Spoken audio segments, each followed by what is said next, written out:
मसीह की मेरे प्रियो, आज यीशु मसीह के क्रूसीकरण पर उस क्रूस में रहकर यीशु मसीह 7 वचनों को बोला, जिसमें सबसे पहले है लूका रचित सुसमाचार 23 का 34 में लिखा है, हे पिता, इन्हें क्षमा कर, क्योंकि ये जानते नहीं कि क्या कर रहे हैं। यीशु मसीह को क्रूसित करने वाले जानते नहीं थे कि वे क्या कर रहे थे, क्योंकि वे नहीं जानते थे कि ये मसीह कौन है। यीशु को नहीं जानते हैं, इसलिए वे क्षमा के पात्र नहीं थे। उसके बावजूद भी हर उस परेशानी को भी बिना कुछ कहे क्षमा करने के उस हलीमता और नम्रता का स्वभाव यीशु मसीह उस वचन को बताकर किया।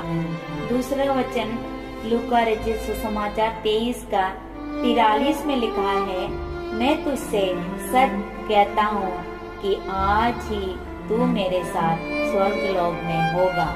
बुढ़ापों से एक को यीशु तसल्ली दे रहा है। यहाँ जब उसकी मृत्यु होगी तब वह यीशु के साथ स्वर्गलोक में होगा।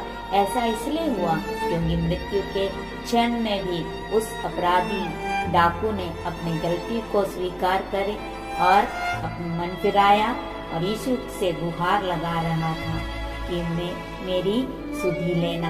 यीशु वहाँ पे भी उसको उसकी प्रार्थना को सुनकर उसको स्वर्गलोक में ले जाने के लिए वादा दिया।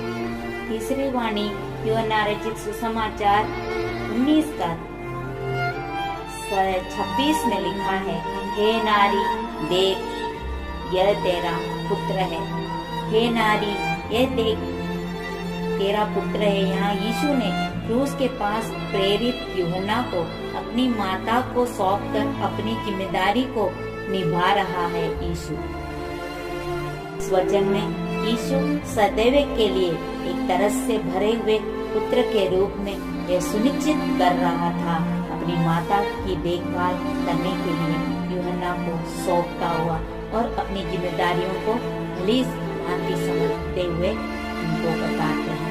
चौथी वाणी के रूप में मत्ती रचित सुसमाचार 27 का 46 में लिखा है कि एली एली लमा शबक्तनी, अर्थात हे मेरे परमेश्वर, तूने मुझे क्यों छोड़ दिया।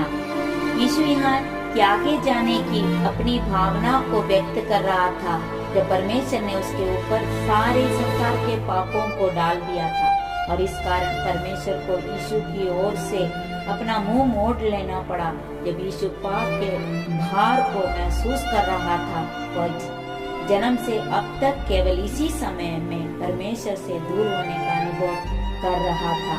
यह साथ ही साथ भजन संहिता 22 के 1 में भविष्यवाणी किए हुए कथन को भी पूरा किया। संहिता में ऐसे लिखा है, हे मेरे परमेश्वर, तूने मुझे क्यों छोड़ दिया? तू मेरी पुकार से और मेरी सहायता करने से क्यों दूर रहता है? मेरा उद्धार कहाँ है? पांचवी वाणी के रूप में यूहन्ना रचित सुसमाचार 19 का 28 में लिखा है, मैं प्यासा हूँ। यीशु यहाँ पर भजन संहिता 69:21 में दी हुई मसीह संबंधी भविष्यवाणी को पूरा कर रहा है। लोगों ने मेरे खाने के लिए इंद्रायण दिया और मेरी सिरका पिलाया, ये कहने के द्वारा कि वह प्यासा था। उसने रोमी साम्राज्य के लोग उसे सिरका पिलाने के लिए प्रेरित किया, जिसे क्रूसीकरण के समय दिए जाने की परंपरा थी। इस तरह से उसने भविष्यवाणी को भी पूरा किया। छठे वाणी के रूप में यूहन्ना रचित सुसमाचार 19 का 30 में लिखा है कि पूरा हुआ। यहाँ यीशु यह बताना चाह रहा है, अब और कोई दुख बाकी नहीं है। उसके सारे दुख पूरे हो गए थे और उसके पिता